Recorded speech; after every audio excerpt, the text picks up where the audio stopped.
what it means for the men's team and the women's team, and of course the people of North London. Why is the North London derby so special? Yeah, I mean, having been to them, I mean, when I was playing for Arsenal, the Tottenham women's team were in the leagues below. Now, you know, in the WSL, Arsenal are in 4th, Tottenham are in 5th, so there's that rivalry.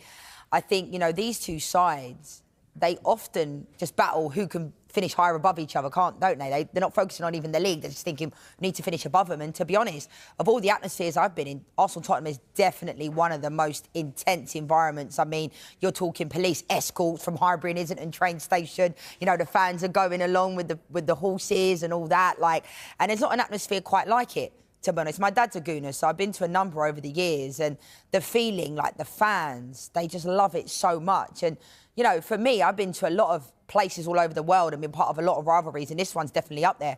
We've just had a Wolves West Brom on there. We had Alfreton Town versus Mansfield Town. Keep these coming in. I love all of these, by the way. So you talk about the North London derby there, but you've never made any secret the fact that you're a Manchester United fan. What about the Manchester derby? How does that compare? Do you know what? For me, I've always felt like Liverpool were our biggest rivals. And then growing up, Man United fan and Arsenal, obviously proximity of Arsenal being in London compared to Man United, but I've always felt like they were our rivals. And some people will say, oh, you know, not anymore. I still feel the same. You know, my dad's a Gooner, so sometimes we'd go days without talking to each other. I loved playing for Arsenal.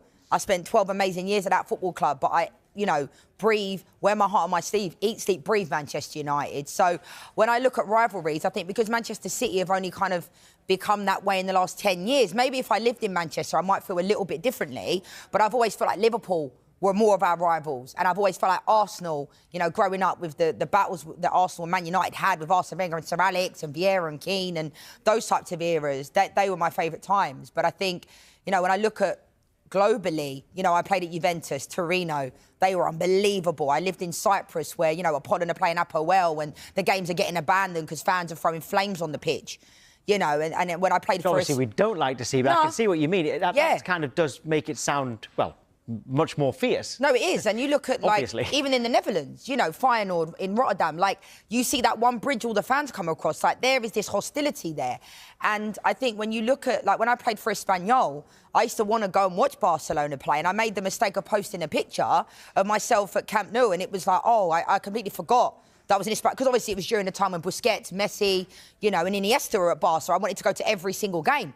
So then I just used to go and didn't post about it because it was almost like, you know, the Espanyol fans, I had to, it was kind of naive of me to think that wasn't a thing. But at the same time, like, I understood, you know, I'm an Espanyol player and I've gone to see Barcelona play and the fans didn't like it, and I get it. I've known players who've played for Genoa and Sampdoria and their families,